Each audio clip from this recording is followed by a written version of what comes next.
नमस्कार साथियों, आज 25 अगस्त और हम पढ़ने वाले हैं आज का करंट अफेयर्स। देखते हैं पहला प्रश्न। हाल ही में किस भारतीय खिलाड़ी ने क्रिकेट के सभी प्रारूपों से संन्यास की घोषणा कर दी है? चार ऑप्शन है। चेतेश्वर पुजारा, रोहित शर्मा, विराट कोहली और रविंद्र जडेजा। तो इस क्वेश्चन का सही जवाब है चेतेश्वर पुजारा। हाल ही में इन्होंने अपने क्रिकेट करियर से संन्यास की घोषणा कर दी है। इन्होंने अपना करियर की शुरुआत 2010 में ऑस्ट्रेलिया के खिलाफ की थी।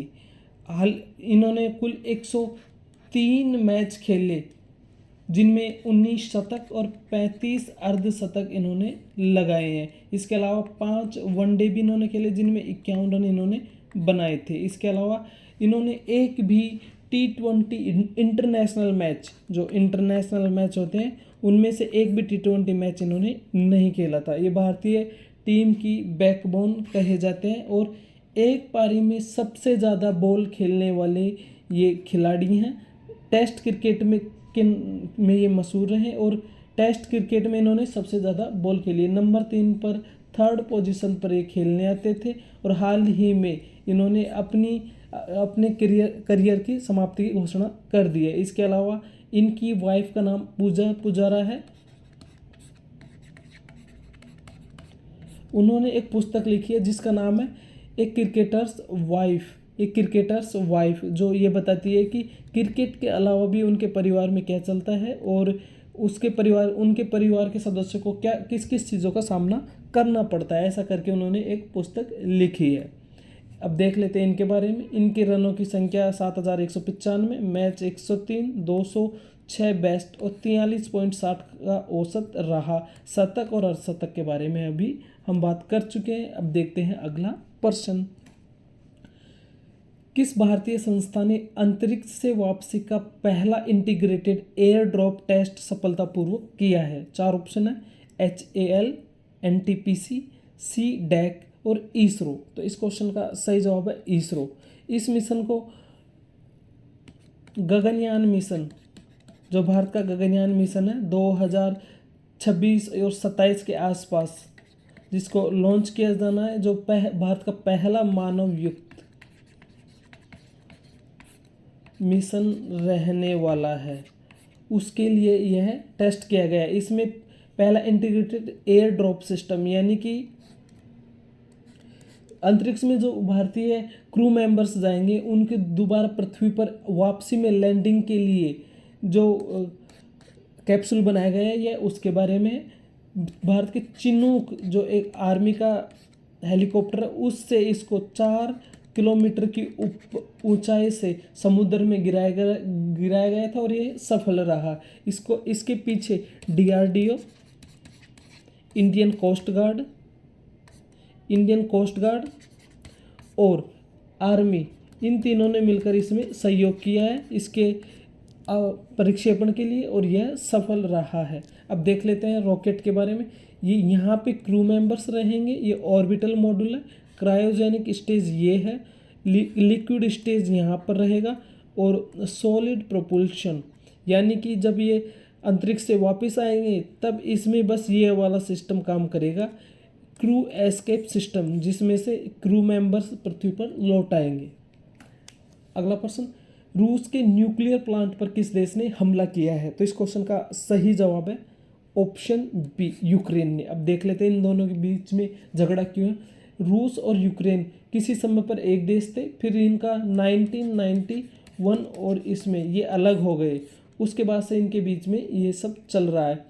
इसमें यूक्रेन चाहता है कि वो नाटो में शामिल हो जाए, जबकि रूस चाहता है कि वो नाटो में शामिल नहीं हो और पश्चिमी देशों से उसकी नज़दीकियाँ ना बढ़े। और इसके अलावा 2014 से रूस ने क्रीमिया पर, ये जो रेड लाइन दिख रही है, ये वाली हल्की इस पर रूस का कब्जा है। 2014 में रूस ने क्रीमिया पर कब्जा किया था। उसके बाद इन सारे क्षेत्रों पर रूस का अधिकार है। रूस की जो वर्तमान सरकार है उसको लगता है कि यूक्रेन की वर्तमान सरकार पश्चिमी देशों के इशारों पर चलती है, इसलिए रूस इसका विरोध करता है इन सभी चीज़ों का। अगला प्रश्न। हाल ही में किस महान स्वतंत्रता सेनानी की जयंती मनाई गई है? 4 ऑप्शन है।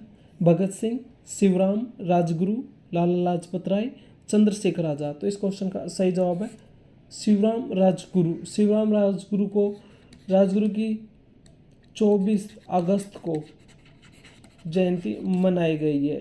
इनका जन्म 1908 में हुआ था। और ये लाला लाजपत राय को जो लाठियाँ मारी गई थी विरोध के दौरान, उस टाइम उन सब चीज़ों की बदला लेने के लिए अंग्रेज अधिकारी सॉन्डर्स की इन्होंने हत्या की थी। अगला प्रश्न, हाल ही में किस देश के प्रधानमंत्री भारत की यात्रा पर हैं? 4 ऑप्शन है। वियतनाम, फिजी, रूस, इंडोनेशिया। तो इसका सही जवाब है ऑप्शन बी, फिजी। फिजी के प्रधानमंत्री वर्तमान में भारत की यात्रा पर हैं। अगला प्रश्न, एक दिवसीय क्रिकेट विश्व कप 2027 किस देश में आयोजित किया जाएगा? 4 ऑप्शन है। न्यूजीलैंड, ऑस्ट्रेलिया, दक्षिण अफ्रीका, अफगानिस्तान। तो इस क्वेश्चन का सही जवाब है दक्षिण अफ्रीका। 2027 का क्रिकेट विश्व कप दक्षिण अफ्रीका में आयोजित किया जाएगा।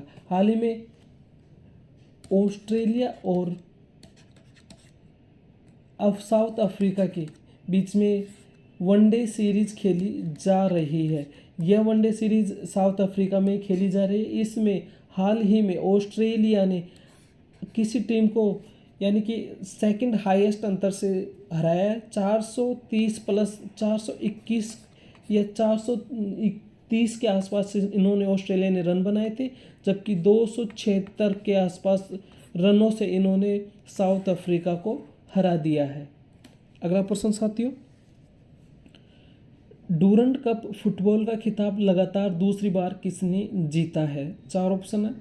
Barcelona, real Madrid, south east और नॉर्थ ईस्ट यूनाइटेड। तो इस क्वेश्चन का सही जवाब हो जाएगा option D, north east United ने लगातार दूसरी बार इस खिताब को जीता है, जबकि Barcelona, real Madrid European cricket club हैं। अगला प्रश्न, हाल ही में विश्व चैंपियनशिप में 72 किलोग्राम कुश्ती वर्ग में स्वर्ण पदक किसने जीता है? 4 ऑप्शन है। साक्षी मलिक, काजल, साक्षी मलिक, विनेश फोगाट, गीता फोगाट। सही जवाब ऑप्शन है काजल ने। अगला प्रश्न, भारत के बाद ब्रिटेन, जर्मनी, फ्रांस, इटली ने किस देश के साथ डाक सेवा पर रोक लगा दी है? 4 ऑप्शन है। चीन, अमेरिका, रूस, यूक्रेन। तो इस क्वेश्चन का सही जवाब हो जाएगा अमेरिका ने। अमेरिका के साथ ब्रिटेन, जर्मनी, फ्रांस, इटली ने अपने जो डाक सेवाएं वो बंद कर दी हैं। इससे पहले भारत ने घोषणा की थी कि वो 25 अगस्त से अमेरिका के साथ डाक सेवाओं को बंद कर देगा। पूर्णतः नहीं, लेकिन अधिकतर सारी डाक सेवाएं बंद कर दी जाएंगी। इसके अलावा ऑस्ट्रिया ने पहले ही अमेरिका के साथ डाक सेवाएं बंद कर दी हैं। इसके पीछे रीज़न क्या है?